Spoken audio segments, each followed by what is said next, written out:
स्वागत है आपका हमारे चैनल KTV स्टोरी में, जहां आपको सुनने मिलती है दिलचस्प तिलिस्मी जादुई कहानियां। अगर आप चैनल पर नए हैं तो चैनल को सब्सक्राइब करें। कहानी पसंद आए तो वीडियो को लाइक करें। दोस्तों, आपसे निवेदन है कि अगर आपके पास भी ऐसी ही दिलचस्प और मज़ेदार कहानियां हैं तो आप हमें ईमेल के जरिए भेज सकते हैं। ईमेल का लिंक डिस्क्रिप्शन बॉक्स में मिल जाएगा। आप सभी का बहुत बहुत धन्यवाद। तो चलिए शुरू करते हैं आज की कहानी। एक समय की बात है, एक गांव का नौजवान राजा की फौज में भर्ती हुआ।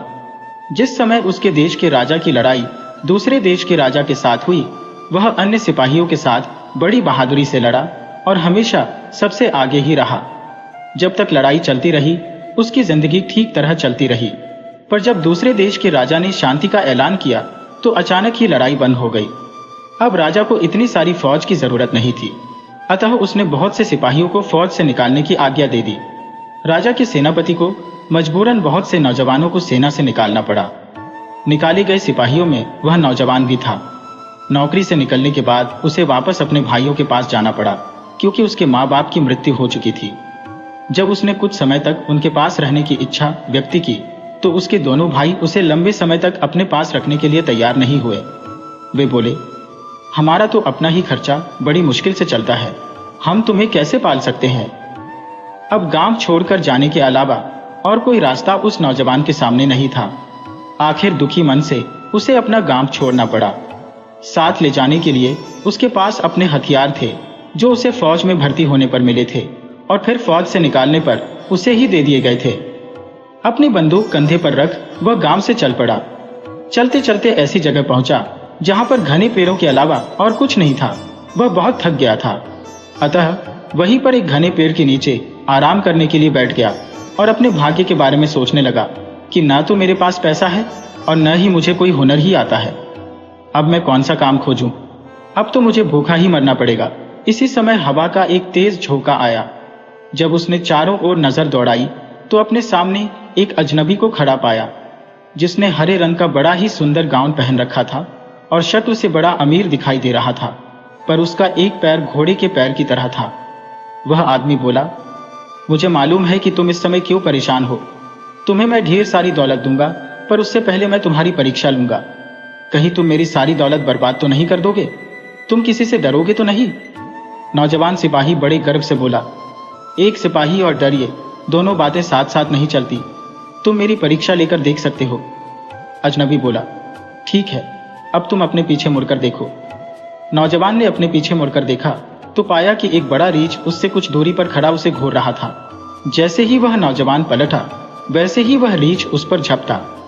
नौजवान सिपाही ने झट से अपनी बंदूक तानी और उस पर गोली दाग दी। देखते ही देखते रीछ उसी समय वहीं ढेर हो गया। यह सब देखकर वह आदमी बोला, अब मुझे यकीन हो गया कि तुम सचमुच एक बहादुर नौजवान हो, पर मेरी भी एक शर्त है जो तुम्हें पूरी करनी होगी। अगर मेरी आत्मा इसकी अनुमति देगी तो मैं तुम्हारी शर्त जरूर मानूंगा। नौजवान बोला। हरे गाउन वाला अजनबी बोला, यह तुम खुद ही देख लेना। मेरी शर्त यह है कि आने वाले 7 वर्षों में तुम न नहाओगे, न ही दाढ़ी और सिर के बाल कटवाओगे, न ही हाथ तथा पैरों के नाखून काटोगे और न ही ईश्वर की पूजा करोगे। मैं तुम्हें स्कर्ट और बड़ा सा कोट दूंगा, जिसे तुम इन 7 सालों तक पहनकर रखोगे। अगर तुम इन 7 सालों के बीच में ही मर जाते हो तो तुम मेरे हो, पर अगर तुम जीवित बच जाते हो तो मैं तुम्हें अपनी शर्त से आजाद कर दूंगा और इतना सारा धन दूंगा जिससे तुम सारी जिंदगी आराम से गुजार सकोगे। तुम्हारे कोट की जेबें हमेशा धन से भरी रहेंगी। नौजवान सिपाही, जिसे अपना भविष्य अंधकार में दिखाई दे रहा था, ने कुछ देर सोच विचार करने के बाद उस अजनबी की सारी शर्तें मान ली। तभी उस अजनबी ने मरे हुए रीछ की खाल उतारी और उस नौजवान के हाथों में देकर बोला, आज से यही खाल तुम्हारा ओवरकोट है और यही तुम्हारा बिस्तर। आज से तुम किसी और बिस्तर पर नहीं सो सकते। फिर उसने वही खाल उस नौजवान के कंधों पर डाल दी और उसे एक नया नाम भी दे दिया। वह नाम था रीछ की खाल वाला। इतना कहने के बाद वह अजनबी अचानक कहीं गायब हो गया। नौजवान सिपाही ने जब उसे कंधे पर डाला तो वह एक ओवरकोट बन गया, और जब उसने इस ओवरकोट की जेब में हाथ डाला तो देखा कि उसकी जेब में पैसा ही पैसा था। उस अजनबी की बात सचमुच ही सच निकली। अब वह नौजवान सिपाही भी उस घने जंगल से बाहर निकला। उसने मन ही मन सोचा कि अपनी मजबूरी के कारण उसे उस शैतान की सारी शर्तें माननी पड़ी है। वह ईश्वर की प्रार्थना भी नहीं कर सकता, पर वह इस धन से गरीब लोगों का भला तो कर सकता है। इतने सारे धन का उसे क्या करना। 1 साल तो किसी तरह बीत गया, पर दूसरा साल शुरू होते ही उसका सारा मुंह, दाढ़ी और सिर के बालों से ढक गया। हाथों और पैरों के नाखून भी बहुत बढ़ गए। महीनों न नहाने की वजह से पूरा शरीर मिट्टी से भर गया था। जो कोई भी उस नौजवान को देखता डर कर भाग जाता, पर जब वह अपनी जेब से निकालकर लोगों को पैसे बांटता तो कुछ उससे पैसे लेने उसके पास आ जाते थे। वह उन सब से अनुरोध करता कि वह ईश्वर से उसके लिए प्रार्थना करे कि वह इन 7 सालों के बीच में मरे नहीं। पैसे लेने वाले लोग उसके लिए प्रार्थना करते। वह जहां कहीं भी रहने की जगह ढूंढता तो घर का मालिक डर के मारे उसे अपने घर में जगह देने से भी कतराते थे। अगर वह किसी सराय या होटल में जाता तो मालिक उसे दूर से ही भगा देते, पर जब वह उन्हें ढेर सारा पैसा दिखाता तब कहीं जाकर उसे रहने के लिए कोई अकेला सा कमरा भी दे देते। इसी तरह धीरे धीरे 3 साल बीत गए और चौथा साल शुरू हो गया। अब तो उसकी शक्ल बहुत ही भयानक हो गई। रीछ के बालों के कोट की तरह ही उसकी सारी शक्ल हो गई। लोगों को यह पहचानना भी मुश्किल हो गया कि वह कोई आदमी है या 2 पैरों वाला कोई वनमानुष। चौथे साल में एक बार घूमते घूमते एक सराय में कुछ दिन रहने के लिए वह पहुंचा, पर सराय के मालिक को केवल उसकी आवाज ही सुनाई दी। उसका चेहरा उसे दिखाई नहीं दिया। उसके पास खड़े रहना भी उस सराय के मालिक के लिए मुश्किल हो गया, क्योंकि उस नौजवान के शरीर से बहुत बदबू आ रही थी। उस सराय के मालिक ने अपनी सराय में तो क्या, अपने अस्तबल में भी उसे ठहरने की जगह देने से इनकार कर दिया, क्योंकि उसे डर था कि कहीं इस आदमी की शक्ल देखकर उसके घोड़े अस्तबल छोड़कर न भाग जाए। जब नौजवान सिपाही ने उस सराय के मालिक के सामने ढेर सारा पैसा रखा तो उसने सराय से दूर नौकरों के लिए बनाए गए कमरे में उसे रहने की अनुमति दे दी, पर उससे वचन लिया कि वह जब तक वहां रहेगा तब तक अपने कमरे से कभी बाहर नहीं निकलेगा, नहीं तो उसके डर से कोई भी उस सराय में रहने नहीं आएगा। नौजवान सिपाही ने उसकी सारी शर्तें मान ली, पर जब शाम के समय नौजवान सिपाही अकेला अपने कमरे में बैठा सोच रहा था कि उसके 7 साल पूरे क्यों नहीं हो रहे हैं, वह इतनी भयंकर जिंदगी और कैसे जी सकता है, तभी उसे अपने बराबर वाले कमरे से किसी आदमी की जोर जोर से रोने की आवाज आई। वह बड़ी ही दयालु प्रकृति का इंसान था, अतः अपने कमरे का दरवाजा खोलकर बाहर निकला। उसने देखा कि साथ वाले कमरे में एक बूढ़ा आदमी अपना सिर पीट पीट कर रो रहा है। रीछ की खाल वाला वह नौजवान उसके पास पहुंचा तो उसकी चीखें बाहर तक सुनाई देने लगी। वह बूढ़ा डर के मारे अपने कमरे से भागना चाहता था। तब नौजवान सिपाही ने उसका हाथ पकड़कर उसे भागने से रोका और बड़े ही प्यार से उसके रोने का कारण पूछा। उस रीछ की तरह दिखाई देने वाले आदमी से इंसानों की आवाज में बात करने पर बूढ़े आदमी का डर कुछ कम हुआ। उसने बताया कि वह जुए में सब कुछ हार गया है। उसके पास अब 1 पैसा भी नहीं है। वह सराय का बिल भी नहीं चुका सकता। अब उसे इस सराय का मालिक जेल भेज देगा। वह नौजवान बोला, तुम पैसों की चिंता मत करो, मेरे पास बहुत पैसा है। इतना कहकर उसने अपनी जेबों से ढेर सारा पैसा निकालकर उस बूढ़े के हाथों में रख दिया और बोला, अब तुम्हें रोने और दुखी होने की जरूरत नहीं है, तुम इससे सराय का पैसा चुका सकते हो। इतना कहकर उस नौजवान ने उस बूढ़े को और ढेर सारा धन अपने घर ले जाने के लिए दिया। बूढ़ा उस रीछ की खाल वाले का बहुत ही शुक्रगुजार हुआ और बोला, तुम्हारे इस उपकार के बदले में मैं अपनी किसी भी एक बेटी से तुम्हारा विवाह कर दूंगा। तुम मेरे साथ मेरे घर चलकर अपनी इच्छा की लड़की चुन सकते हो। पहले तो वह नौजवान उस बूढ़े की बात पर राजी नहीं हुआ, क्योंकि उसे मालूम था कि कोई भी लड़की उससे शादी करने के लिए तैयार नहीं होगी, पर बूढ़े के आग्रह पर उसके घर जाने के लिए तैयार हो गया। जब वह उसके घर पहुंचा तो बूढ़ी ने अपना फैसला अपनी बेटियों को सुनाया और उनमें से एक से उस रीछ की खाल वाले से शादी करने को कहा। जब दोनों बड़ी लड़कियों ने उस रीछ की खाल वाले को देखा तो डर से चीखती हुई बाहर भाग गई और अपने पिता की बात को मानने से साफ इनकार कर दिया। फिर उस बूढ़े ने अपनी छोटी बेटी को बुलाया। वह उस रीछ की खाल वाले से शादी करने के लिए तैयार हो गई, क्योंकि किसी आदमी ने उसके पिता को जेल जाने से बचाया था और उसे ढेर सारा धन भी दिया था। उसे लगा कि यह आदमी जरूर कोई भला इंसान होगा, नहीं तो कौन किसकी सहायता करता है।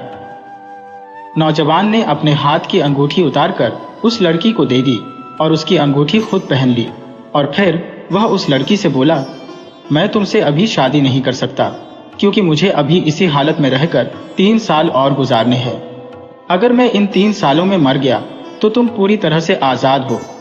अगर मैं जीवित रहा तो आकर तुमसे शादी करूंगा, पर मेरे लिए ईश्वर से प्रार्थना करो कि मैं जिंदा रहूं।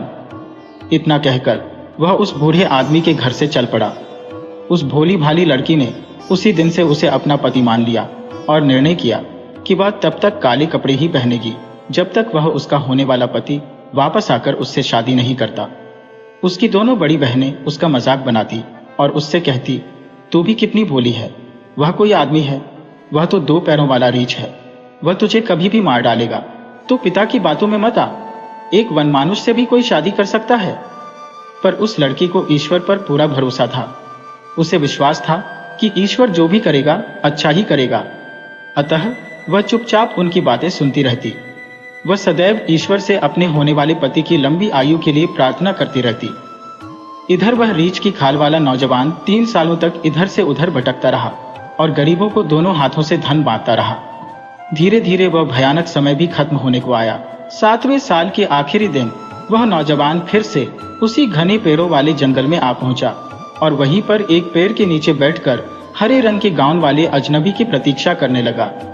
उसे बैठे अभी थोड़ी ही देर हुई थी कि एक आंधी आई और वह हरे गाउन वाला अजनबी उसके सामने आकर खड़ा हो गया।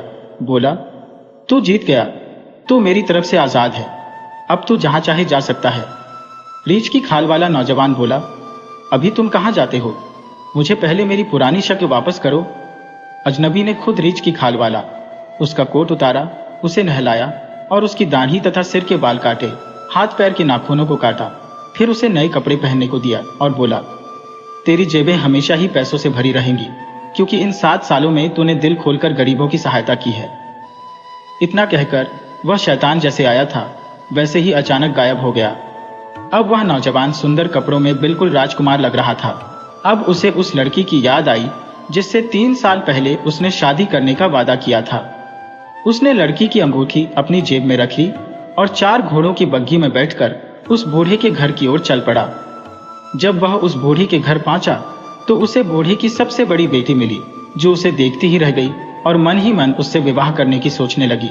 पर वह उसे वहीं छोड़कर सबसे छोटी बेटी को ढूंढने लगा। तभी उसे उस बूढ़े की मझली लड़की मिली। वह भी उससे शादी करने की बात सोचने लगी, पर उससे बिना कुछ बोले वह नौजवान आगे बढ़ गया और अंत में एक छोटे से कमरे में पहुंचा, जहां उसकी होने वाली पत्नी काले कपड़े पहनकर ईश्वर की पूजा कर रही थी। वह चुपचाप उसके पास पहुंचा और उसकी अंगूठी उसके सामने रख दी। लड़की अंगूठी देखकर पहचान गई कि यह वही आदमी है जिससे शादी करने के लिए वह राजी हो गई थी। लड़की ने भी अपनी अंगुली से अंगूठी निकालकर उसके हाथ पर रख दी। वह लड़की उस नौजवान का इतना सुंदर रूप और अमीरी देखकर हैरान रह गई। अब वह नौजवान सुंदर कपड़ों में बिल्कुल राजकुमार लग रहा था। अब उसे उस लड़की की याद आई जिससे 3 साल पहले उसने शादी करने का वादा किया था। उसने लड़की की अंगूठी अपनी जेब में रख ली और 4 घोड़ों की बग्घी में बैठकर उस बूढ़े के घर की ओर चल पड़ा। जब वह उस बूढ़े के घर पहुंचा तो उसे बूढ़े की सबसे बड़ी बेटी मिली, जो उसे देखती ही रह गई और मन ही मन उससे विवाह करने की सोचने लगी। पर वह उसे वहीं छोड़कर सबसे छोटी बेटी को ढूंढने लगा। तभी उसे उस बूढ़ी की मझली लड़की मिली। वह भी उससे शादी करने की बात सोचने लगी, पर उससे बिना कुछ बोले वह नौजवान आगे बढ़ गया और अंत में एक छोटे से कमरे में पहुंचा, जहां उसकी होने वाली पत्नी काले कपड़े पहनकर ईश्वर की पूजा कर रही थी। वह चुपचाप उसके पास पहुंचा और उसकी अंगूठी उसके सामने रख दी। लड़की अंगूठी देखकर पहचान गई कि यह वही आदमी है जिससे शादी करने के लिए वह राजी हो गई थी। लड़की ने भी अपनी अंगुली से अंगूठी निकालकर उसके हाथ पर रख दी। वह लड़की उस नौजवान का इतना सुंदर रूप और अमीरी देखकर हैरान रह गई। जब लड़की ने नौजवान से इसके बारे में पूछा तो उसने पूरी कहानी सुना दी। लड़की ने दया के लिए हृदय से ईश्वर को धन्यवाद दिया। इधर वह नौजवान जब अपनी होने वाली पत्नी का हाथ पकड़कर कमरे से बाहर आ रहा था तो दोनों बड़ी बहनें तैयार होकर उससे मिलने आ रही थी। पर जब उन्हें पता चला कि वह रीछ की खाल वाला व्यक्ति है तो उन्हें अपने ऊपर बहुत गुस्सा आया। गुस्से और नफरत से भरी बड़ी बहन ने घर के पास वाले कुएं में कूदकर और बीच वाली बहन ने पेड़ पर लटककर आत्महत्या कर ली। शादी के अगले दिन जब उनके दरवाजे पर दस्तक हुई तो नौजवान ने दरवाजा खोलने पर देखा कि वही शैतान उसके सामने खड़ा है। उसे देखकर हरे गाउन वाला शैतान बोला, देख, तेरी एक जान के बदले मैंने 2-2 जानें ले ली। ये दोनों लड़कियां ईर्ष्या और नफरत की आग में खुद ही जल गई और तू अपने साहस, दया तथा धैर्य की वजह से इस आग से बच गया। इतना कहकर वह शैतान फिर गायब हो गया। जब लड़की ने नौजवान से इसके बारे में पूछा तो उसने पूरी कहानी सुना दी। लड़की ने दया के लिए हृदय से ईश्वर को धन्यवाद दिया। इधर वह नौजवान जब अपनी होने वाली पत्नी का हाथ पकड़कर कमरे से बाहर आ रहा था तो दोनों बड़ी बहनें तैयार होकर उससे मिलने आ रही थी। पर जब उन्हें पता चला कि वह रीछ की खाल वाला व्यक्ति है तो उन्हें अपने ऊपर बहुत गुस्सा आया। गुस्से और नफरत से भरी बड़ी बहन ने घर के पास वाले कुएं में कूदकर और बीच वाली बहन ने पेड़ पर लटककर आत्महत्या कर ली। शादी के अगले दिन जब उनके दरवाजे पर दस्तक हुई तो नौजवान ने दरवाजा खोलने पर देखा कि वही शैतान उसके सामने खड़ा है। उसे देखकर हरे गांव वाला शैतान बोला, देख, तेरी एक जान के बदले मैंने दो जानें ले ली। ये दोनों लड़कियां ईर्ष्या और नफरत की आग में खुद ही जल गई और तू अपने साहस, दया तथा धैर्य की वजह से इस आग से बच गया। इतना कहकर वह शैतान फिर गायब हो गया।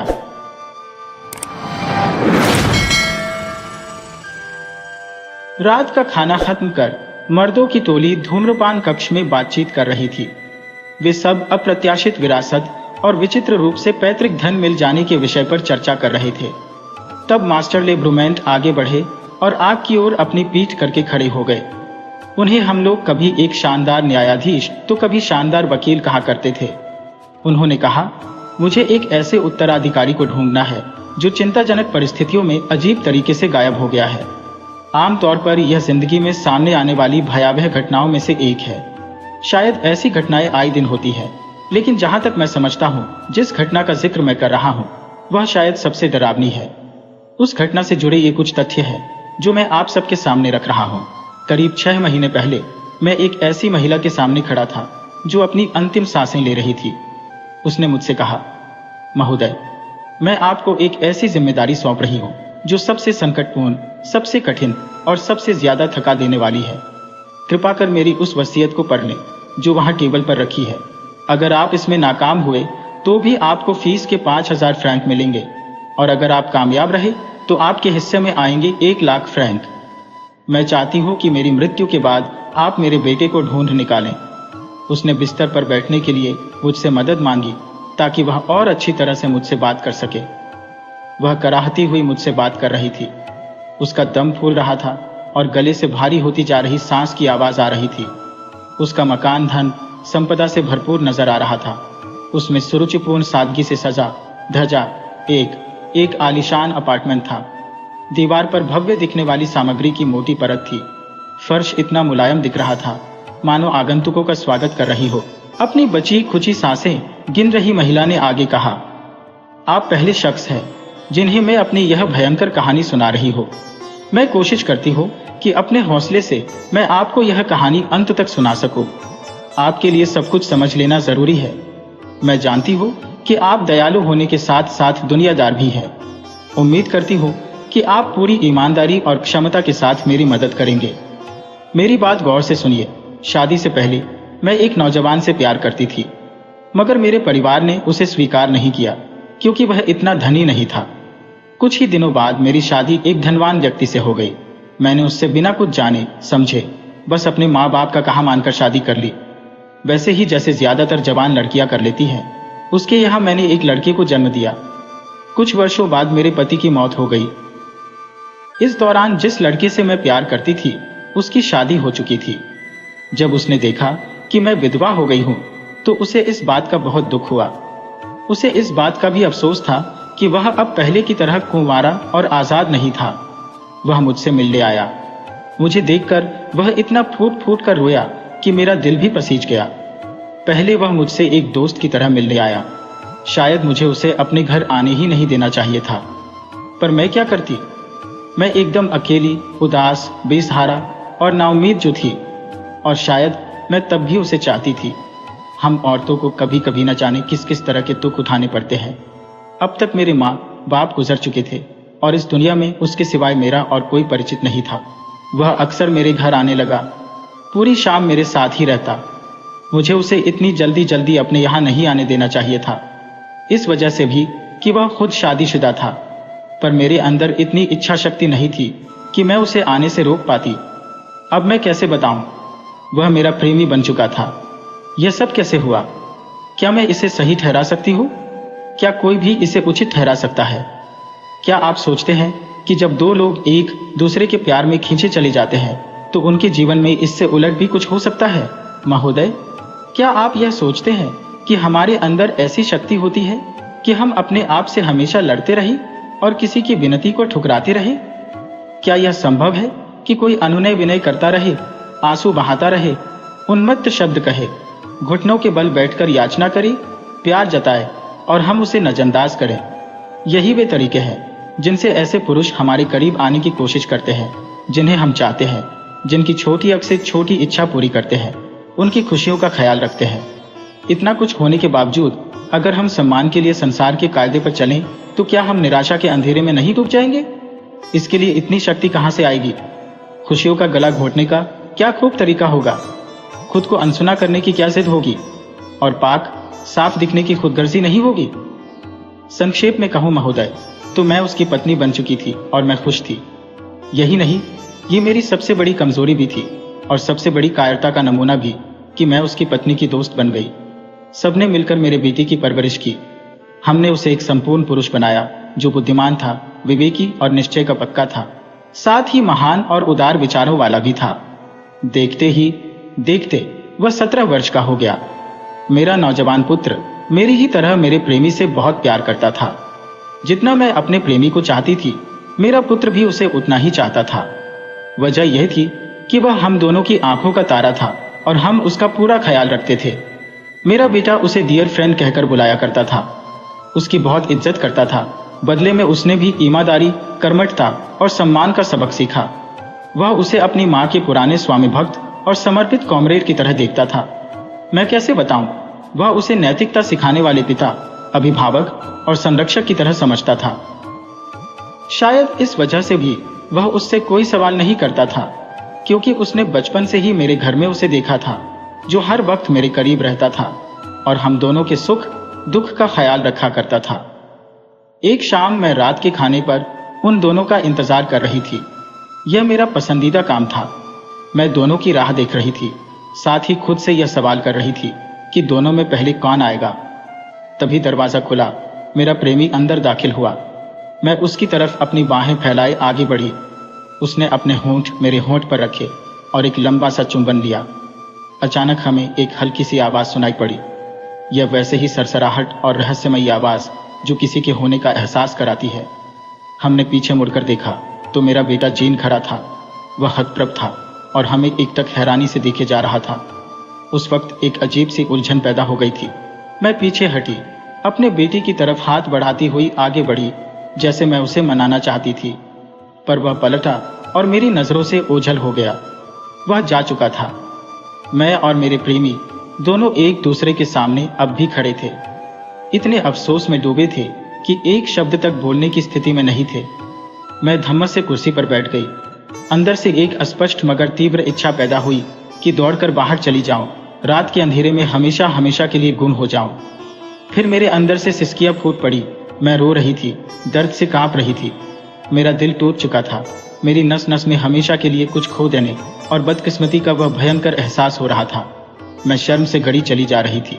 ऐसी परिस्थिति में हंसी किसी भी माँ की तरह मेरे हृदय में भी शर्म और पीड़ा का भाव बढ़ता चला जा रहा था। उसने डरे सहमे चेहरे से मेरी ओर देखा। कहीं मेरा बेटा फिर न लौट आए। इस भय से उसमें न मुझे छूने की हिम्मत थी और न मुझसे बात करने की। आखिर में उसने कहा, मैं उसे ढूंढने जा रहा हूं, उससे बात करूंगा और सब कुछ समझा दूंगा। बस इतना कहूंगा कि मुझे उससे मिलना होगा और सब कुछ बताना होगा। और फिर वो तुरंत निकल गया।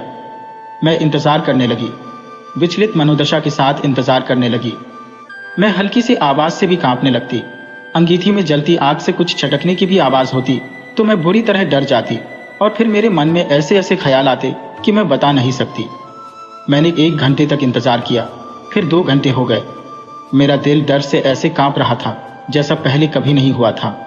वह ऐसी वेदना थी कि जिसका कष्ट मैं नहीं चाहूंगी कि दुनिया के सबसे दुर्दांत अपराधी को 10 मिनट के लिए भी सहना पड़े। मैं सोच रही थी कि मेरा बेटा कहाँ होगा, वो क्या कर रहा होगा। आधी रात के करीब एक संदेशवाहक मेरे पास मेरे प्रेमी की लिखी एक पर्ची लेकर आया। मुझे आज भी उसका एक शब्द याद है। क्या तुम्हारा बेटा लौट आया? मैं उसे ढूंढ नहीं सका। मैं यहाँ हूँ। मैं इस वक्त कहीं नहीं जाना चाहता हूँ। मैंने उसी पर्ची पर पेंसिल से लिखा, जीन अब तक नहीं लौटा है, तुम्हें उसे ढूंढना ही होगा। और मैंने पूरी रात उसी कुर्सी पर बैठे बैठे उसके इंतजार में बिता दी। मुझे लग रहा था कि मैं पागल हो जाऊंगी। ऐसा लग रहा था कि मैं पागलों की तरह दौड़ने लग जाऊं, जमीन पर लौटने लग जाऊं। मगर मैं अपनी जगह से हिल भी नहीं पा रही थी, बस इंतजार करती जा रही थी। 1 घंटे के बाद दूसरा घंटा बीतता चला जा रहा था। आखिर अब क्या होगा? मैं यह सोच रही थी, अंदाजा लगाने की कोशिश कर रही थी, लेकिन दिमाग पर पूरा जोर डालने के बाद और अपनी अंतरात्मा की धिक्कार सुनकर भी मैं किसी नतीजे पर नहीं पहुंच पा रही थी। और तब मुझे यह डर लगने लगा कि दोनों मिल गए तो क्या होगा? दोनों आमने सामने आएंगे तो क्या करेंगे? मेरा बेटा क्या करेगा? मेरा दिमाग भयभीत करने वाली शंकाओं और अशुभ आशंकाओं से जैसे फटा जा रहा था। महोदय, क्या आप मेरी भावनाओं को समझ पा रहे हैं? मेरी नौकरानी, जो इन बातों से अनजान थी, वह बार बार मेरे कमरे में आती और लौट जाती। उसे शायद लग रहा था कि मेरा दिमाग खराब हो चुका है। मैं उसे कुछ कहकर या फिर इशारा कर बाहर जाने को कह देती थी। उसने एक डॉक्टर को बुला लिया, जिसने बताया कि मुझे कोई गहरा सदमा लगा है। मुझे बिस्तर पर लिटा दिया गया। मुझे दिमागी बुखार था। लंबी बीमारी के बाद जब मुझे होश आया, तब मैंने अपने करीब अपने प्रेमी को देखा। वह अकेला था। मैं पूछ बैठी, मेरा बेटा कहाँ है? उसने कोई जवाब नहीं दिया। मैं हकलाने लगी, मर गया।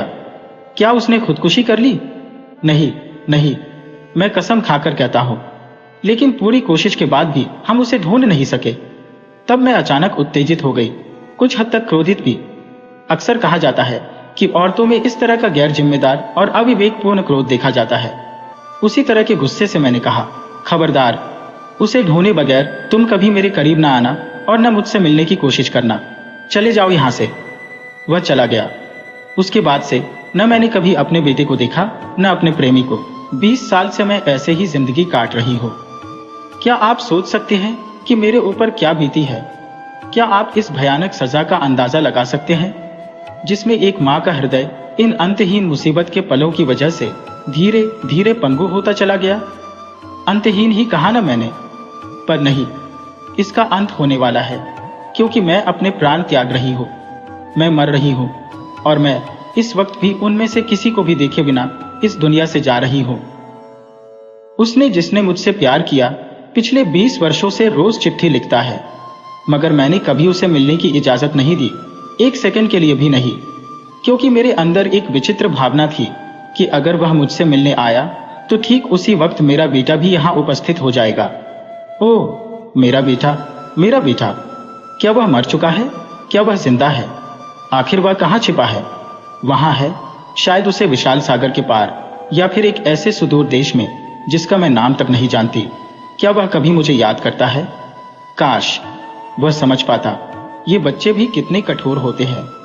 क्या उसने सोचा कि वह मुझे किस भयंकर पीड़ा को झेलने के लिए छोड़ी जा रहा है? उसने सोचा कि जवानी के दिनों से लेकर इस बुढ़ापे तक वह मुझे निराशा के किस भंवर में अनगिनत वेदनाओं को सहने के लिए धकेल कर जा रहा है? क्या उसे एहसास है कि उसकी बूढ़ी माँ, जिसने वात्सल्य के चरम तक उससे प्यार किया, वह मरने जा रही है? ओह, क्या यह उसकी निर्दयता नहीं है? आप उसे यह सब बताएंगे ना महोदय? क्या आप नहीं बताएंगे? आप उसे मेरे ये अंतिम शब्द जरूर सुनाइएगा। मेरे बच्चे, मेरे प्यारे प्यारे बच्चे, बूढ़ी औरतों पर दया करो। जिंदगी उनके साथ पहले ही जल्लादों और जंगलियों जैसा व्यवहार करती है। मेरे प्रिय पुत्र, जरा सोचो कि जब से तुम गए हो, तुम्हारी माँ का क्या हाल हुआ है। मेरे प्यारे बच्चे, उसे माफ कर दो, उसे प्यार करो। और चूंकि उसे लंबी असह्य पीड़ा सहनी पड़ी, इसलिए वह अब, जबकि वह मर चुकी है, उसका दम फूलने लगा। वह इस तरह कांपने लगी जैसे अपने जीवन के आखिरी शब्द कह रही हो, और उसका बेटा बिस्तर के करीब खड़ा सब कुछ सुन रहा हो। उसने आगे कहा, महोदय, उसे यह भी बता दीजिएगा कि मैंने उस दूसरे आदमी का चेहरा फिर कभी नहीं देखा। एक बार फिर वह चुप हो गई और फिर उखड़ती सांसों को थाम कर कहा, कृपा कर अब मुझे अकेला छोड़ दीजिए। मैं अकेले ही मरना चाहती हूँ। क्योंकि वे दोनों मेरे साथ नहीं है, मास्टर ले ब्रमेंट ने आगे कहा। और दोस्तों, फिर एक मूर्ख की तरह फूट फूट कर रोता हुआ मैं उसके घर से बाहर निकला। सच कह रहा हूं, मेरे रोने की आवाज सुनकर मेरा बग्घी चालक घूमकर मुझे देखने लगा था। जरा सोचिए, हर दिन हमारी आस पास इस तरह विधि का खेल खेला जा रहा है। मुझे उसका वह बेटा नहीं मिला है। हाँ, उसका वही बेटा। आप लोग उसे चाहे जो कहें, मैं तो उसे एक गुनहगार बेटा ही कहूंगा।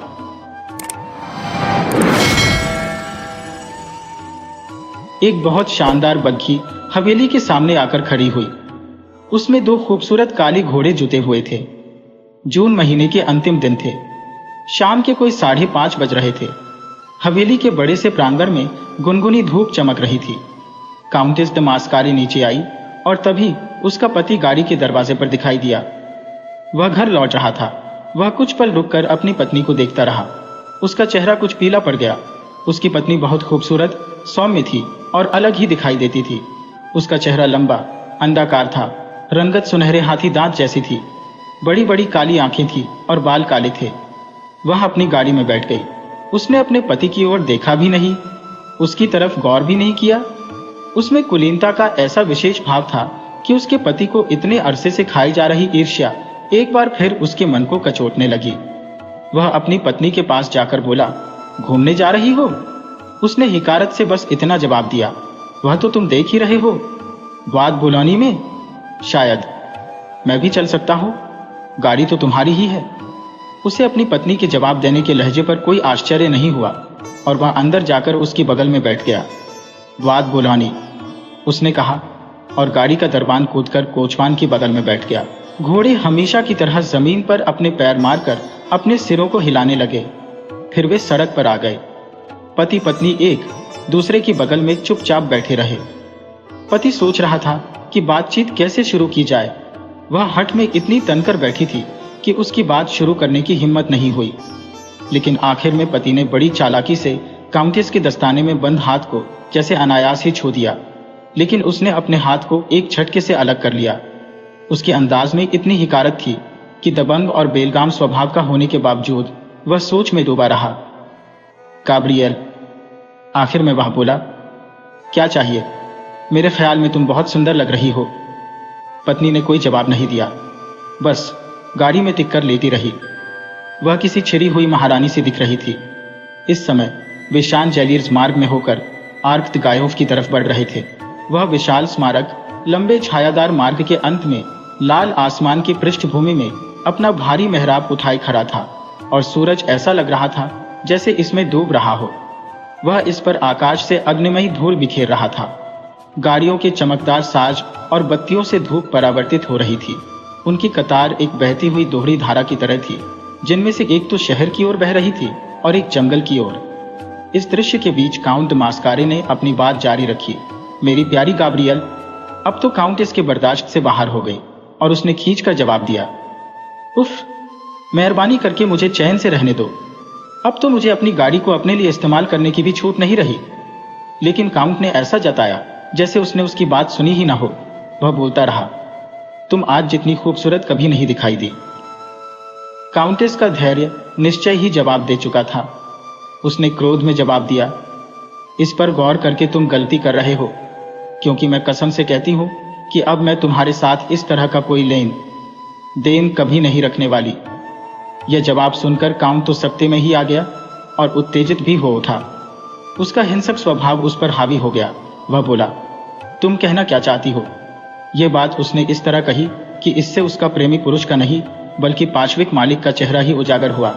लेकिन काउंटेस ने धीमी आवाज में जवाब दिया, जिससे पहियों की जोरदार गड़गड़ाहट के बीच नौकर उसकी बात न सुन पाए। अच्छा, मैं कहना क्या चाहती हूँ, अब मैं तुम्हें फिर से पहचान रही हूँ। क्या तुम मुझसे सब कुछ जानना चाहते हो? हाँ, वह सब कुछ जो मेरे मन में उस समय से है जब से मैं तुम्हारी खुदगर्जी की शिकार हो रही हूँ। काउंट का चेहरा आश्चर्य और क्रोध से लाल हो गया था। वह दांत भींचकर गुर्राया, हाँ, मुझे सब कुछ बताओ। काउंट एक लंबा चौड़े कंधों वाला आदमी था। उसकी एक लंबी लाल दाढ़ी थी। वह खूबसूरत आदमी था, एक शरीफ आदमी, एक दुनियादार आदमी था वह, जो एक मुकम्मिल शौहर और एक जिम्मेदार बाप था।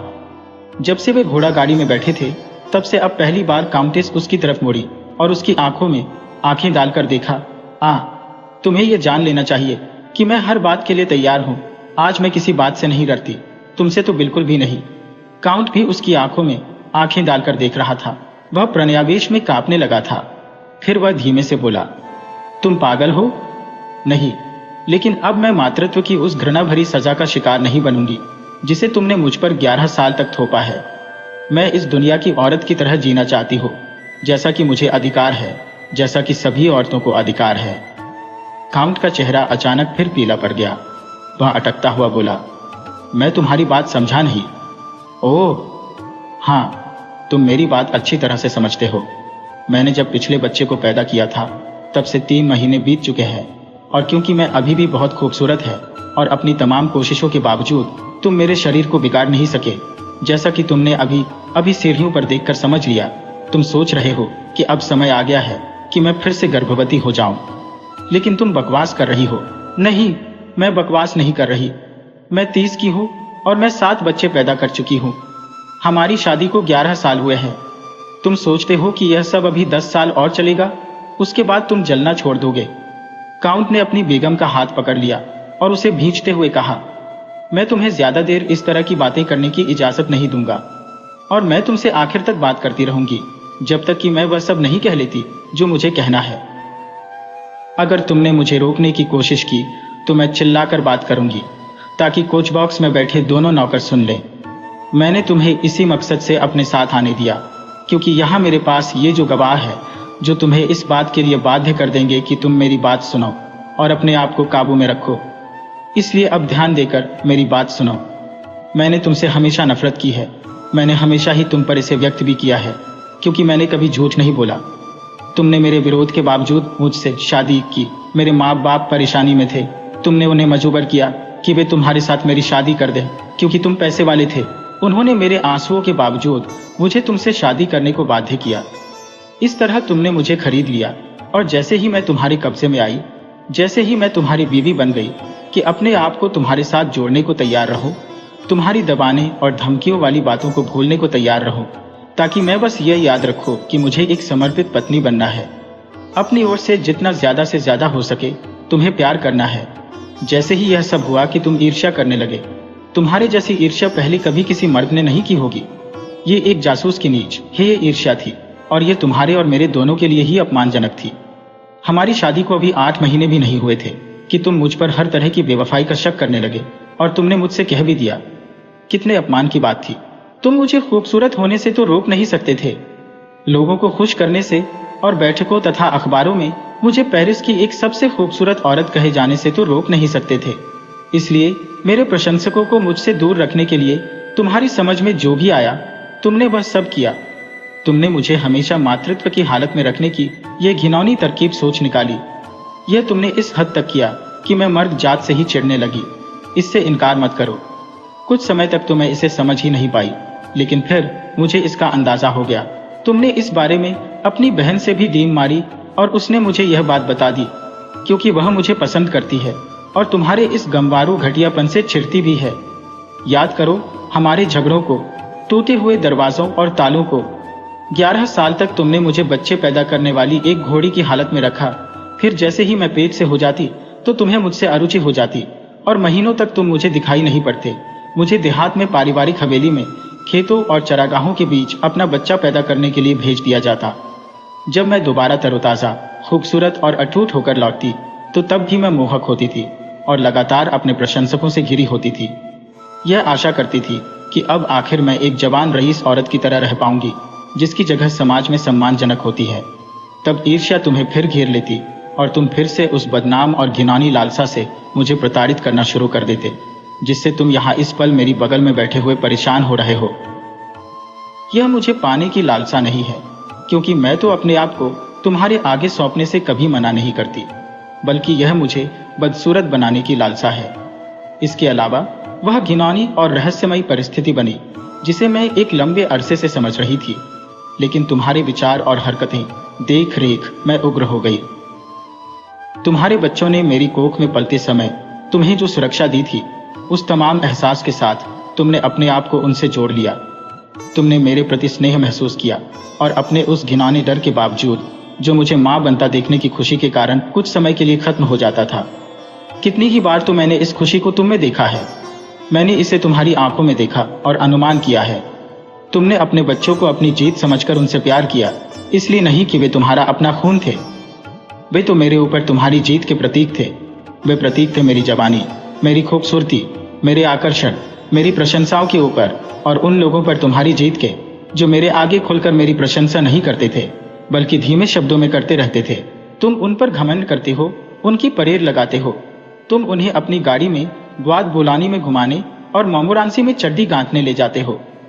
तुम उन्हें दोपहर का शो दिखाने थिएटर ले जाते हो, ताकि लोग तुम्हें उनके बीच देखें और कहें, कितना रहमदिल बाप है, जिससे इसे दोहराया जा सके।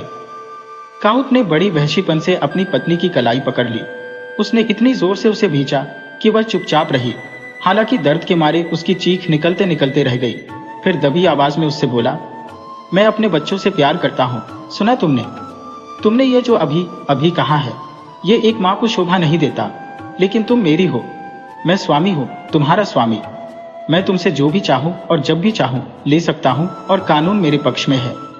वह अपने बड़े से मर्दाना हाथ की मजबूत पकड़ में अपनी पत्नी की उंगलियों को कुचल देने की कोशिश कर रहा था। वह दर्द से नीली पड़ गई थी और अपनी उंगलियां उस शिकंजे से छुड़ाने की असफल कोशिश कर रही थी जो उन्हें कुचले दे रहा था। दर्द के मारे वह हांफने लगी थी। उसकी आंखों में आंसू आ गए थे। तुम देख रही हो ना कि मैं स्वामी हूं, और ज्यादा मजबूत भी, वह बोला। जब उसने अपनी पकड़ थोड़ी सी ढीली की तो उसकी पत्नी ने उससे पूछा, क्या तुम सोचते हो कि मैं एक धार्मिक औरत हूं? उसके इस सवाल पर वह चकित होकर अटकते हुए बोला, हाँ। क्या तुम सोचते हो कि मैं क्राइस्ट के शरीर वाली वेदी के आगे अगर किसी बात के सच होने की कसम खाऊंगी तो वह झूठी होगी? नहीं। तो क्या तुम मेरे साथ किसी चर्च में चलोगे? किस लिए? तुम खुद देख लेना। बोलो, चलोगे? अगर तुम सचमुच यही चाहती हो तो हाँ, उसने अपनी आवाज तेज करते हुए कहा। फिलिप, और कोचवान ने थोड़ा झुकते हुए, जैसे केवल अपने कान को अपनी मालकिन की तरफ किया, उसने घोड़ों पर से अपनी नजरें नचाई। काउंटेस ने कहा, फिलिप, रोज चलो। और बग्घी, जो बुआ दो बुलौनी के प्रवेश बिंदु पर पहुंच गई थी, पेरिस लौट पड़ी। पति पत्नी में पूरे रास्ते कोई बात नहीं हुई। जब गाड़ी चर्च के आगे रुकी तो मादाम मास्कारे कूदकर बाहर आई और चर्च में चली गई। काउंट कुछ गज के फासले पर उसके पीछे पीछे था। काउंटेस बिना रुके गायक मंडली वाली जाली तक चली गई और एक कुर्सी पर घुटनों के बल गिरकर उसने अपने चेहरे को अपने हाथों में छिपा लिया। वह देर तक प्रार्थना करती रही। काउंट को साफ दिखाई दे रहा था कि वह रो रही है। वह चुपचाप रो रही थी, जैसे औरतें उस समय रोती है जब वे किसी गहरे असहनीय दुख में होती है। उसका शरीर एक तरह से हिचकोले ले रहा था और उसके बाद एक हल्की सी सिसकी उठती थी जो उसकी उंगलियों में छिप और घुट कर रह जाती थी। काउंट मास्कारे के हिसाब से यह स्थिति ज्यादा लंबी खींच गई थी, इसलिए उसने काउंटेस के कंधे को छुआ। इस स्पर्श से वह वापस अपने में लौट आई, मानो वह जल गई हो। वह उठ गई और उसने सीधे काउंट की आंखों में देखा। मैं तुमसे यह कहना चाहती हूँ, तुम मेरे साथ चाहे जो भी कर लेना, मुझे उसका डर नहीं है। तुम चाहो तो मुझे जान से भी मार सकते हो। तुम्हारे बच्चों में से एक तुम्हारा अपना नहीं है। यह बात मैं तुमसे कसम खाकर ईश्वर के सामने कह रही हूँ, जो यहाँ मेरी बात सुन रहा है। तुमने अपने जिन घिनौने मर्दाना अत्याचारों का शिकार मुझे बनाया है और मुझे बच्चे पैदा करने की जो सजा भरी गुलामी दी है, उसके बदले में मेरे लिए यही प्रतिशोध संभव था। मेरा प्रेमी कौन था, ये तुम कभी नहीं जान पाओगे। तुम चाहो तो हर किसी पर शक कर सकते हो, लेकिन तुम्हें कभी पता नहीं चल पाएगा। मैंने उससे प्यार नहीं किया, न कोई आनंद लिया। मैंने तो बस तुमसे विश्वासघात करने की गरज से अपने आप को उसके हवाले कर दिया और उसने मुझे मां बना दिया। कौन सा बच्चा उसका है, यह भी तुम कभी नहीं जान पाओगे। मेरे 7 बच्चे हैं, कोशिश करो और पता लगाओ। मैंने तो सोचा था कि बाद में तुम्हें यह सब बताऊंगी, क्योंकि किसी आदमी को धोखा देकर ही उससे पूरी तरह से बदला नहीं लिया जा सकता। उसे इस धोखे के बारे में मालूम भी होना चाहिए। तुमने मुझे आज यह इकबाल करने के लिए बाध्य कर दिया है। अब मैं अपनी बात कह चुकी हूँ। ये कहकर वह जल्दी जल्दी चर्च के खुले दरवाजे की तरफ बढ़ गई। उसे उम्मीद थी कि उसे अपने पीछे अपने पति के तेज कदमों की आहट सुनने को मिलेगी, जिसके साथ उसने गुस्ताखी की थी, और वह चूसा मारकर उसे जमीन पर गिरा देगा, लेकिन उसे कुछ सुनाई नहीं दिया। वह अपनी गाड़ी पर पहुंच गई। वह कूदकर उसमें बैठ गई। वह पीड़ा से अभिभूत थी और डर से हाँफ रही थी। उसने कोचवान से कहा, घर चलो, और घोड़े तेजी से दौड़ पड़े। काउंटेस मास्कारे अपने कमरे में रात के खाने का वक्त होने का इंतजार कर रही थी, जैसे मौत की सजा पाया कोई मुजरिम अपनी फांसी की घड़ी का इंतजार करता है। वह क्या करेगा? क्या वह घर आ गया है? निरंकुश, लालसा भरा और किसी भी हिंसा के लिए तैयार, वह किस उधेड़बुन में था? उसने क्या करने का मन बनाया था? घर में कोई आवाज नहीं थी और हर पल वह घड़ी की तरफ देख रही थी। उसकी नौकरानी आकर उसे खाने के लिए तैयार करके वापस जा चुकी थी। तभी 8 का घंटा बजा। लगभग तभी दरवाजे पर 2 बार दस्तक हुई और खानसामा ने अंदर आकर बताया कि खाना तैयार हो गया है। काउंट आ गए? उसने पूछा। जी, मादाम काउंटेस, वह खाने के कमरे में है। एक पल को तो उसका मन हुआ कि एक छोटा सा रिवॉल्वर ले ले, जिसे उसने अपने मन में पूर्वाभास की जा रही दुखद घटना का पूर्वानुमान करते हुए कुछ हफ्ते पहले ही खरीदा था। लेकिन उसे याद आया कि सभी बच्चे वहां होंगे और उसने एक सुंगनी के अलावा और कुछ भी नहीं लिया। काउंट अपनी कुर्सी से कुछ अभिवादन की मुद्रा में उठा। उन्होंने हल्के से झुककर एक दूसरे का अभिवादन किया और बैठ गए। तीनों लड़के अपने शिक्षक आबे मार्टे के साथ काउंटेस के दाईं ओर को थे, जबकि तीनों लड़कियां अपनी अंग्रेज गवर्नेस मिस स्मिथ के साथ उसके बाईं तरफ थी।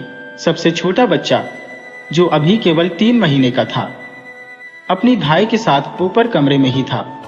आबे ने खाने की प्रार्थना की। जब कोई साथ नहीं होता था तो ऐसा ही होता था, क्योंकि जब मेहमान मौजूद होते थे तो बच्चे नीचे नहीं आते थे। फिर खाना शुरू हुआ। काउंटेस उस भावना से पीड़ित थी जिसका उसने बिल्कुल हिसाब नहीं लगाया था। वह अपनी आंखें नीचे किए हुए बैठी रही। उधर काउंट कभी तीनों लड़कों और कभी तीनों लड़कियों को बारी बारी से अनिश्चय तथा दुख भरी दृष्टि से देख रहा था। अचानक उसने अपने शराब के गिलास को अपने से दूर हटाया। यह टूट गया और शराब मेजपोश पर छलक गई। इस हादसे से होने वाले हल्के से शोर से अपनी कुर्सी में बैठी काउंटेस चौंक पड़ी। तब पहली बार दोनों ने एक दूसरे को देखा। फिर तो लगभग हर पल ही, न चाहते हुए भी और हर नजर से होने वाली झुंझलाहट के बावजूद, पिस्तौल से निकली गोलियों की तेजी के साथ एक दूसरे को देखने का उनका सिलसिला थमा नहीं। आबे को लगा कि यहाँ उलझन का कोई सबब मौजूद है जिसे वह पकड़ नहीं पा रहा है। इसलिए उसने बातचीत शुरू करने की कोशिश की और कई टॉपिक छेड़े भी, लेकिन उसके व्यर्थ प्रयासों से कोई बात बन ही नहीं पाई। किसी ने एक शब्द भी नहीं बोला। काउंटेस ने अपनी औरतों वाली होशियारी से काम लेते हुए और दुनियादार औरत की वृत्ति का अनुसरण करते हुए 2-3 बार उसका जवाब देने की कोशिश की भी, लेकिन वह कामयाब नहीं हुई। अपनी दिमागी परेशानी में उसे कोई शब्द ही नहीं सूझा। उसकी अपनी ही आवाज ने उस बड़े से कमरे की खामोशी में उसे डरा सा दिया, जहां प्लेटों और छुरी कांटों की हल्की सी आवाज के अलावा और कुछ भी सुनाई नहीं दे रहा था। अचानक उसके पति ने आगे झुकते हुए उससे कहा, सुनो, अपने बच्चों के बीच क्या तुम कसम खाकर मुझसे कह सकती हो कि तुमने मुझसे जो कहा था वह सच है? काउंटेस की नसों में जो नफरत खदक रही थी, उसने अचानक उसे भड़का दिया। उसने उस सवाल का जवाब भी उसी दृढ़ता से दिया जिस दृढ़ता से उसने उसकी नजरों का जवाब दिया था। उसने अपने दोनों हाथ उठाए दाहिना लड़कों की तरफ और बायां लड़कियों की तरफ और बिना हिचकिचाए एक दृढ़ संकल्प भरी स्वर में कहा, अपने बच्चों के सिर की कसम खाकर मैं कहती हूं कि मैंने तुमसे सच कहा है। काउंट खड़ा हो गया और खींच में अपने रुमाल को मेज पर फेंक कर घूमा। उसने अपनी कुर्सी को दीवार पर दे मारा। फिर वह बिना और कुछ कहे वहां से निकल गया। काउंटेस ने एक गहरी आह भरी, मानो उसकी पहली जीत हुई हो। शांत स्वर में उसने कहना जारी रखा, तुम्हारे बाप ने अभी जो कहा है उस पर कोई ध्यान मत देना। मेरे बच्चों, थोड़ी देर पहले वह बहुत परेशान थे, लेकिन कुछ दिनों में वह बिल्कुल ठीक हो जाएंगे। फिर उसने आबे और मिस स्मिथ से बात की, अपने सभी बच्चों से मीठी मीठी प्यार भरी बातें की। ये प्यारी बिगाड़ने वाली माँ के टोटके थे जिनसे नन्हे मुन्नों के दिलों के ताले खुल जाते हैं। जब खाना हो गया तो वह बैठक में चली गई। उसके बच्चे उसके पीछे पीछे वहां पहुंच गए। उसने बड़े बच्चों को गपशप करवाई और जब उनका सोने का समय हुआ तो वह बहुत देर तक उन्हें चूमती रही। फिर अकेली ही अपने कमरे में चली गई। वहां वह इंतजार करने लगी, क्योंकि उसे यकीन था काउंट अवश्य आएगा। उसके बच्चे तो उसके पास थे नहीं, इसलिए उसने ठान लिया कि वह अपने इंसानी जिस्म का बचाव करेगी, जैसे उसने एक दुनियादार औरत के रूप में अपनी जिंदगी का बचाव किया था। अपनी पोशाक की जेब में उसने वह छोटा सा गोलियों भरा रिवॉल्वर रख लिया। इस तरह घंटे बीतते रहे, घंटे बजते रहे और घर में हर एक आवाज खामोश थी। केवल सड़कों पर गाड़ियों की घरघराहट जारी थी, लेकिन उनका शोर भी शटर गिरी और पर्देदार खिड़कियों से होकर बहुत स्पष्ट ही सुनाई दे रहा था। वह जोश और परेशानी में इंतजार करती रही। उसमें अब काउंट का बिल्कुल भी डर नहीं था। वह किसी भी बात के लिए तैयार थी और लगभग विजयी भाव में थी, क्योंकि उसे काउंट को लगातार उसकी जिंदगी के हर एक पल में सताने का साधन मिल गया था। भोर का पहला प्रकाश उसके पर्दों के नीचे लगी झालरों से होकर अंदर आने लगा, लेकिन काउंट उसके कमरे में नहीं आया। वह साश्चर्य इस तथ्य के प्रति जागरूक हुई कि वह नहीं आया। अधिक सुरक्षा के लिए उसने अपने दरवाजे को बंद करके उस पर ताला लगाया और अंत में अपने पलंग पर चली गई और आंखें खोली वहीं पड़ी रही। वह सोचती रही। उसकी यह सब समझ में ही नहीं आ रहा था। वह अनुमान ही नहीं लगा पा रही थी कि वह आगे क्या करने वाला था। जब उसकी नौकरानी उसके लिए चाय लेकर आई तो उसने काउंटेस को उसके पति की एक चिट्ठी भी दी। चिट्ठी में उसने लिखा था कि वह एक लंबे सफर पर जा रहा है। पुनश्च में उसने लिखा था कि उसे अपने खर्च के लिए जितने भी पैसों की जरूरत होगी उसके काउंट के वकील से मिल जाएंगे। यह ऑपेरा की बात है। रॉबर्ट द डेविल नाटक के 2 अंकों के बीच का अंतराल था यह। हॉल में लोग अपने हैट पहने खड़े थे। उनके वेस्टकोट बहुत नीची काट के थे और उनकी सफेद कमीजों के सामने का एक बड़ा हिस्सा दिखाई दे रहा था, जिसमें उनके गले के दोहरे बटनों के सुनहरे और कीमती नगीने चमक रहे थे। वे लोग बक्स की तरफ देख रहे थे, जिनमें नीची पोशाकें पहने महिलाओं की भीड़ थी। पोशाकों पर हीरे मोती लगे थे। ये औरतें प्रकाश में जगमगाते उस गर्म भवन में फूलों की तरह फैलती नजर आ रही थी, जहां उनके चेहरों की सुंदरता और उनके कंधों का घोड़ापन मुआयने के लिए संगीत और इंसानी स्वरों के बीच खिलता नजर आ रहा था। ओनर ऑर्केस्ट्रा की तरफ पीठ किए 2 दोस्त भव्यता की उन फुलवारियों, असली या नकली नगीनों की, ऐशो इशरत की और ग्रांड थिएटर में चारों तरफ दिखाई देती दिखावट की उस नुमाइश को बारीकी से देख रहे थे। उनमें से एक रॉजेद सालनी ने अपने साथी बेरनार ग्रांदई से कहा, जरा देखो तो काउंटेस मास्कारे अभी भी कितनी खूबसूरत है। फिर उनमें से बड़े ने अपनी बारी में अपनी ऑपेरा वाली दूरबीन से अपने सामने वाले बक्स में बैठी एक लंबी महिला को देखा, जो अभी भी बहुत कमसिन दिखाई दे रही थी, जिसकी असाधारण खूबसूरती थिएटर के कोने कोने में मौजूद मर्दों की आंखों को प्रभावित करती लग रही थी। हाथी दांत के रंग वाली उसकी पीली सी रंगत उसे एक बुद्ध का रूप दे रही थी। एक छोटा सा हीरो का मुकुट सितारों के झुंड की तरह उसके काले बालों पर चमक रहा था।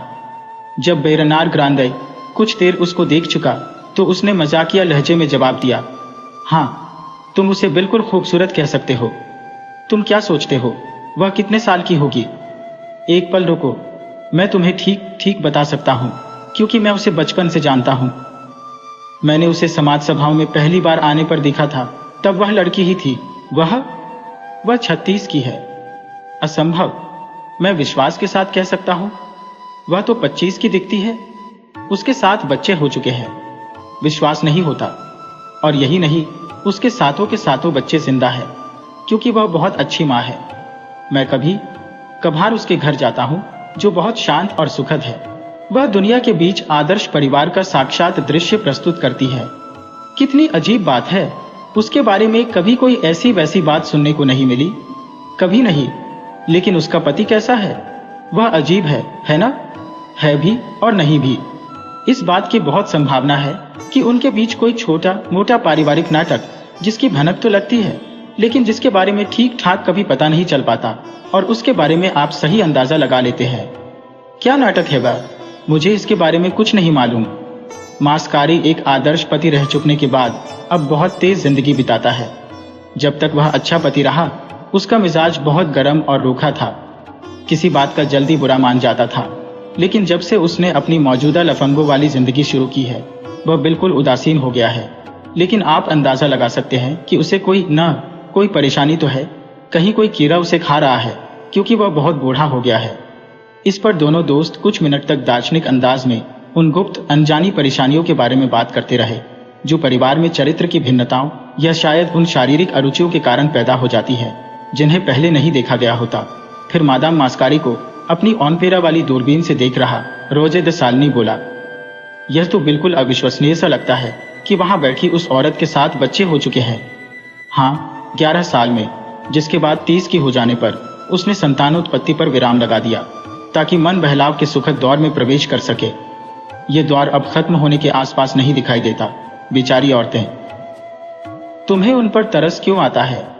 क्यों? अरे मेरे प्यारे दोस्त, जरा सोचो तो, मातृत्व के 11 साल ऐसी औरत के लिए क्या जुल्म है।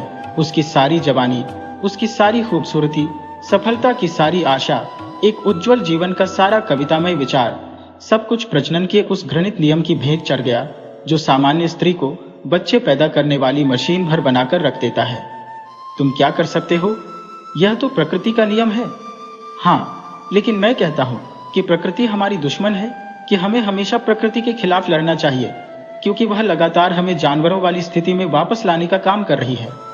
यह विश्वास मानो कि ईश्वर ने इस धरती पर ऐसी कोई चीज नहीं रखी जो साफ, खूबसूरत, शानदार या हमारे आदर्श के लिए सहायक हो, लेकिन मानव मस्तिष्क ने ऐसा करके दिखाया है।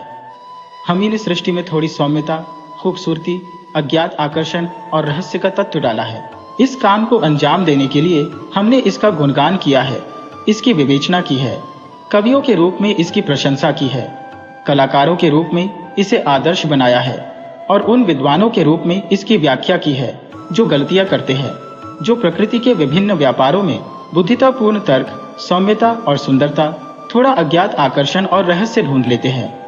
ईश्वर ने तो केवल साधारण घटिया जीव ही बनाए जो कीटाणुओं और रोग से भरे हैं, जो कुछ साल पाश्विक आनंद लेने के बाद बूढ़े और कमजोर हो जाते हैं।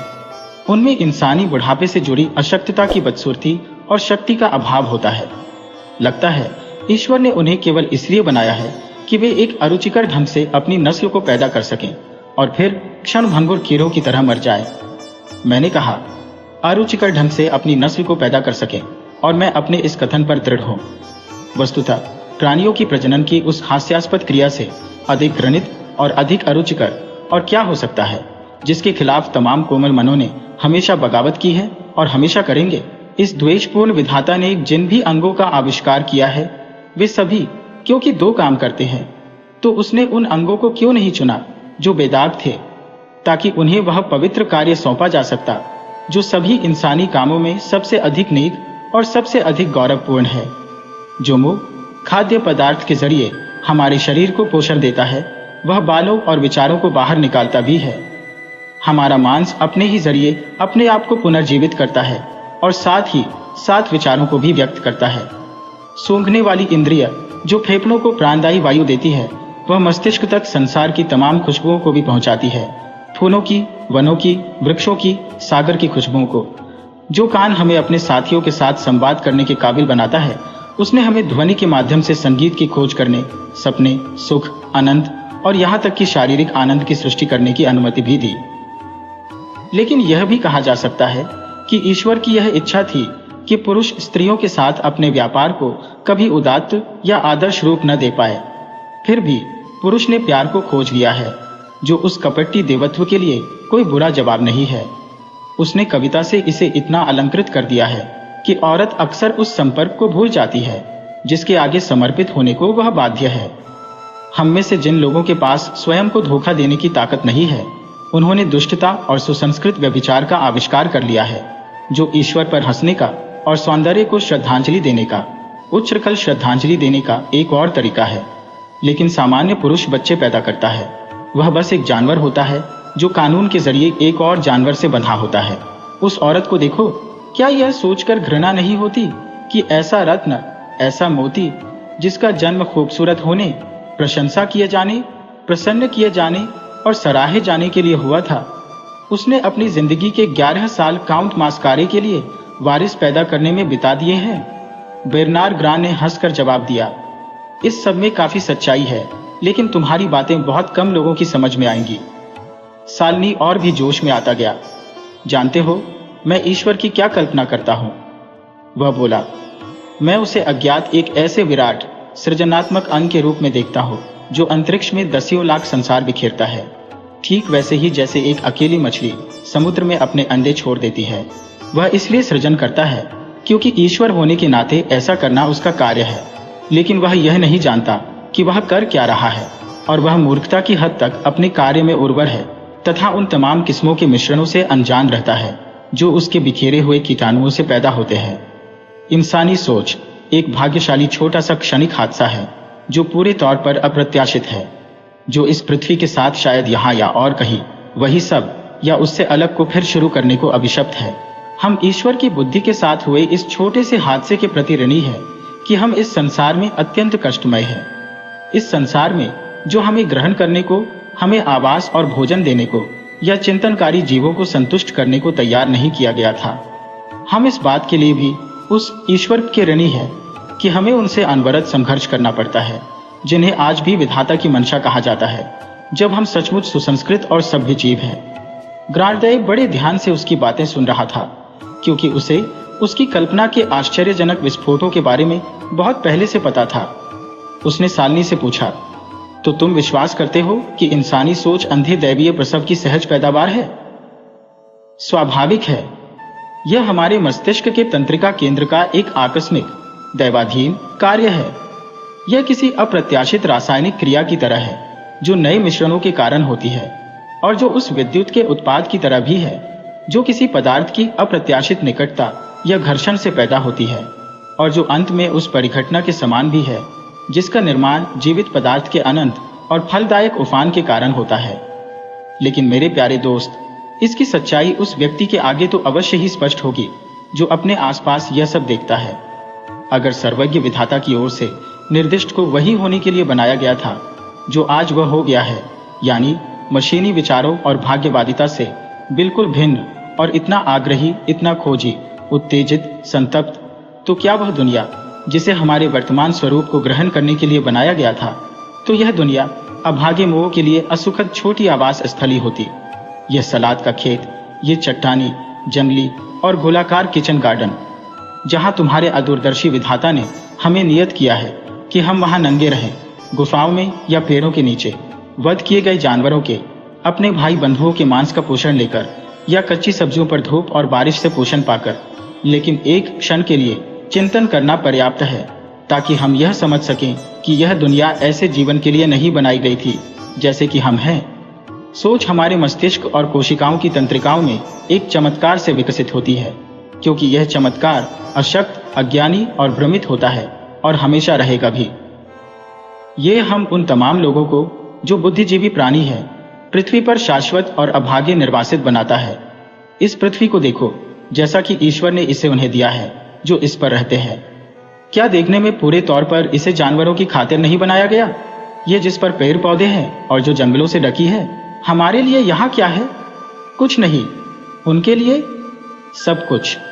उन्हें खाने, शिकार करने और अपनी वृत्तियों के अनुसार एक दूसरे को खाने के अलावा और कुछ नहीं करना पड़ता, क्योंकि ईश्वर ने साधुता और शांतिपूर्ण आचरण का कभी पूर्वानुमान नहीं किया। उसने तो केवल उन प्राणियों की मौत का पूर्वानुमान किया जो एक दूसरे को नष्ट करने और खाने पर तुले थे। क्या तीतर, कबूतर और बटेर उस बाज का नैसर्गिक शिकार नहीं है, बजाय उस मांस के जिसे खुंभियों के साथ हमें परोसने के लिए मोटा किया गया है और जिन्हें सुअरों ने खोदा है हमारे विशेष लाभ के लिए? जहां तक खुद हमारा सवाल है, हम जितने अधिक सभ्य, बुद्धिजीवी और सुसंस्कृत हो, उतने ही अधिक हमें उस पाशविक वृत्ति पर विजय पाने की आवश्यकता होनी चाहिए जो हमारे अंदर ईश्वर की इच्छा का प्रतीक है।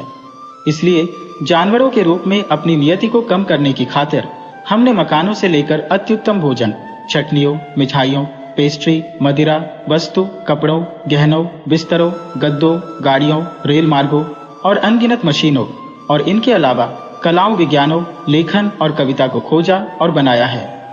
प्रत्येक आदर्श हमारे ही अंदर से और जिंदगी की जरूरी सुख सुविधाओं से आता है कि सरल प्रजननकर्ताओं के रूप में हमारा वजूद कम नीरस और आसान बन सके, जिसके लिए दैवीय विधान ने हमें पूर्णतः अभिप्रेरित किया है। इस थिएटर को देखो, क्या यहाँ हमारी रची हुई एक इंसानी दुनिया नहीं है जो शाश्वत नियतियों के लिए अप्रत्याशित और अज्ञात है? केवल हमारे मस्तिष्क ही इसे समझ सकते हैं। ये एक ऐन्द्रिक और बौद्धिक विचलन है जिसकी खोज पूरे तौर पर एक असंतुष्ट तथा अशांत नन्हे जानवर के हाथों और उसी के लिए हुई है, और वे जानवर हम हैं। उस औरत मादाम मास्कारी को देखो। ईश्वर की ओर से तो यह अभिप्रेत था कि वह किसी गुफा में नंगी या जंगली जानवरों की खालों में अपने आप को लपेट कर रहे, लेकिन क्या इस रूप में वह अधिक अच्छी नहीं है? लेकिन उसके बारे में जब बात हो रही है तो क्या किसी को यह मालूम है कि उसके वहशी पति ने अपने पास ऐसा साथी होते हुए और खासकर अपना उजड्डपन दिखाते हुए उसे 7 बार मां बना देने के बाद क्यों और कैसे अचानक छोड़ दिया और अब गलत औरतों के पीछे भागता फिर रहा है? ग्रांदई ने जवाब दिया, ओह मेरे प्यारे दोस्त, शायद यह अकेला कारण है। उसके पति को लगा कि हमेशा उसके साथ रहना अंत में बहुत महंगा पड़ रहा है और घरेलू अर्थव्यवस्था के कारणों से वह उन्हीं सिद्धांतों पर आ पहुंचा है जिन्हें एक दार्शनिक के तौर पर तुम बनाते हो। तभी तीसरे अंक के लिए पर्दा उठा और वे मुड़ गए। उन्होंने अपने हैट उतारे और बैठ गए। काउंट और काउंटेस मास्कारे उस गाड़ी में अगल बगल बैठे थे जो उन्हें ओपेरा से उनके घर ले जा रही थी। वे आपस में बोल नहीं रहे थे, लेकिन अचानक पति ने अपनी पत्नी से कहा, गाब्रिएल क्या चाहिए? क्या तुम नहीं सोचती कि यह बहुत दिन चल गई? क्या यह भयंकर सजा जो तुम मुझे पिछले 6 साल से दिए जा रही हो, तुम क्या चाहते हो? मैं इसमें कुछ नहीं कर सकती। तो फिर मुझे बता दो, वह कौन सा बच्चा है? कभी नहीं। यह तो सोचो कि अब मैं अपने बच्चों को जब भी देखता हूं तो मेरे दिल पर इसी शक का बोझ रहता है। मुझे बता दो कि वह कौन सा बच्चा है। मैं कसम खाकर कहता हूं कि मैं तुम्हें माफ कर दूंगा और उसके साथ और बच्चों जैसा ही बर्ताव करूंगा। मुझे यह अधिकार नहीं है। तुम समझ नहीं रही हो कि मैं इस जिंदगी को अब और बर्दाश्त नहीं कर सकता। यह सोच मुझे गलाई दे रही है। यह सवाल मैं हमेशा अपने आप से पूछता रहता हूं। जब भी मैं उन्हें देखता हूं, यह सवाल मुझे परेशान करता है। यह मुझे पागल किए दे रहा है। तो तुमने बहुत कष्ट उठाया है? वह बोली, भयंकर तौर पर। क्या बिना उसके मैं तुम्हारी और भी भयावहता को स्वीकार करता कि मैं महसूस करता हूं और जानता भी हूं कि उनमें से एक है जिसे मैं पहचान नहीं सकता और जो मुझे दूसरे बच्चों को प्यार करने से रोकता है? काउंटेस ने फिर कहा, तो तुमने सचमुच बहुत कष्ट उठाया है? इस पर काउंट ने संयत और दुखी स्वर में जवाब दिया, हाँ, क्योंकि मैं तुम्हें रोज यह नहीं बताता कि यह मेरे लिए असहनीय यातना है। अगर मैं उन्हें प्यार न करता होता तो क्या मैं उस घर में तुम्हारी और उनके नजदीक रहता? ओह, तुमने मेरे साथ बड़ा घिनौना बर्ताव किया है। मैंने अपने दिल का सारा स्नेह अपने बच्चों पर उंडेला है। तुम इस बात को जानती हो, उनके लिए मैं पुराने जमाने का बाप हूँ, जैसे मैं तुम्हारे लिए पुराने जमाने के एक परिवार का शौहर था। अपनी वृत्ति से मैं एक नैसर्गिक आदमी, पुराने दिनों का आदमी बना रहा हूँ। हाँ, यह मैं कबूल करता हूँ कि तुमने मुझे बेहद ईर्ष्यालु बना दिया है, क्योंकि तुम किसी और ही नस्ल की, किसी और ही आत्मा की औरत हो। तुम्हारी दूसरी जरूरतें हैं। ओह, तुमने जो मुझसे कहा है उसे मैं कभी नहीं भूल पाऊंगा। लेकिन उस दिन के बाद से मैं तुम्हारे बारे में कभी परेशान नहीं रहा। मैंने तुम्हें जान से इसलिए नहीं मारा क्योंकि तब मेरे पास इस दुनिया में यह जानने का कोई साधन नहीं रहता कि तुम्हारे बच्चों में से कौन सा मेरा नहीं है। मैंने इंतजार किया है, लेकिन मैंने इतना ज्यादा कष्ट उठाया है कि तुम्हें यकीन नहीं होगा, क्योंकि अब मैं उन्हें प्यार करने की हिम्मत नहीं कर पाता। शायद सबसे बड़े 2 बच्चों को छोड़कर मैं अब उनकी तरफ देखने की, उन्हें अपने पास बुलाने की, उन्हें छूने की हिम्मत नहीं कर पाता। ऐसा नहीं हो पाता कि मैं उन्हें अपनी गोद में बिठाऊं और मेरे मन में यह सवाल न उठे, क्या यह वाला होगा? 6 साल में मैंने तुम्हारे साथ अपने व्यवहार को सही रखा, बल्कि रहमदिल और शालीन भी। मुझे बता दो कि सच्चाई क्या है, और मैं कसम खाता हूं कि मैं कोई भी बेरहमी वाला काम नहीं करूंगा। घोड़ा गाड़ी में अंधेरा होने के बावजूद उसे लगा कि वह यह देख सकता है कि उसकी बातों का उसकी पत्नी पर असर हुआ है। उसे जब यह विश्वास हो गया कि आखिर वह बोलने जा रही है, तो उसने कहा, मैं तुमसे प्रार्थना करता हूँ, मैं तुमसे याचना करता हूँ कि वह बात मुझे बता दो। तुम शायद जितना सोचते हो मैं उससे कहीं ज्यादा कसूरवार हूँ, उसने जवाब दिया। लेकिन लगातार गर्भवती रहने वाली वह जिंदगी मुझसे सहन नहीं हो पा रही थी। तुम्हें अपने बिस्तर से दूर रखने का मेरे पास बस एक ही साधन था। मैंने ईश्वर के आगे झूठ बोला और मैंने अपने बच्चों के सिर पर हाथ रखकर भी झूठ बोला, क्योंकि मैंने तुम्हारे साथ कभी धोखा नहीं किया है। काउंट ने अंधेरे में उसका हाथ पकड़ लिया और बात गुलानी में सैर वाले उस भयंकर दिन की तरह उसे भींचते हुए बोला, क्या यह सच है? यह बिल्कुल सच है। लेकिन वह भयंकर 2 क्रमे कराहते हुए बोला, अब मेरे अंदर नए सिरे से शक पैदा हो जाएंगे जिनका कभी खात्मा नहीं होगा। तुमने झूठ कब बोला, पिछली बार या अब? इस समय मैं तुम पर कैसे विश्वास कर लूं? उसके बाद कोई किसी औरत पर कैसे विश्वास कर सकता है?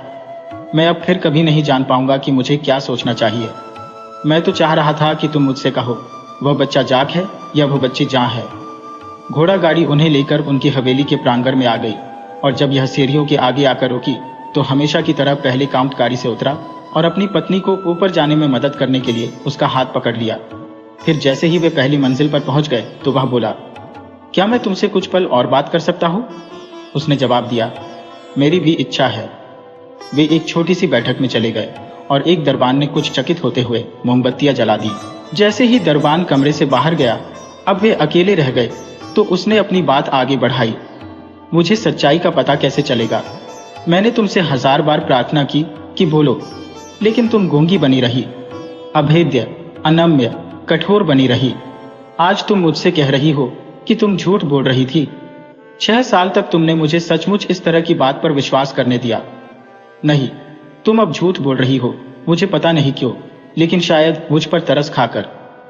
उसने ईमानदारी भरे और आश्वस्त अंदाज में कहा, अगर मैंने ऐसा न किया होता तो पिछले 6 साल में मैं 4 और बच्चों की मां बन गई होती। वह चकित होकर बोला, क्या कोई मां इस तरह की बात कर सकती है?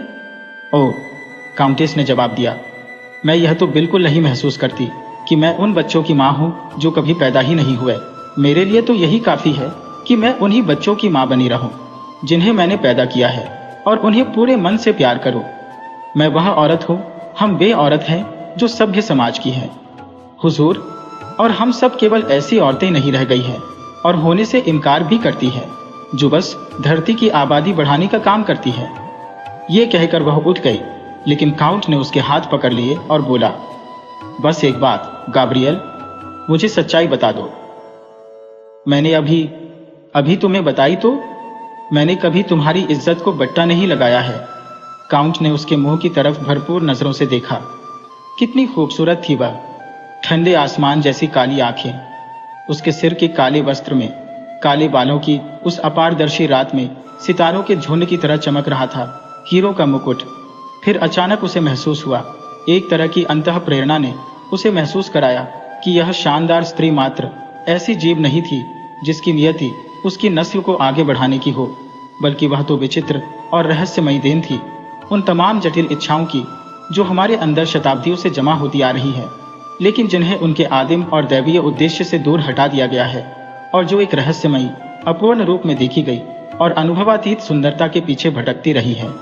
कुछ औरतें ऐसी होती हैं जो केवल हमारे सपनों के लिए खिलती हैं, जो सभ्यता के प्रत्येक काव्यात्मक गुण से सजी होती हैं। वे आदर्श, ऐश्वर्य, चंचलता और सौंदर्यवादी आकर्षण से सजी होती हैं, जिन्हें उस जीवित बुद्ध को घेरे होना चाहिए जो हमारी जिंदगी को उज्जवल बनाता है। उसका पति उसके सामने खड़ा रहा। वह इस विलंबित और अस्पष्ट खोज से हतप्रभ था जो उसकी पूर्व ईर्ष्या के कारण परभ्रमित होकर चोट कर रही थी।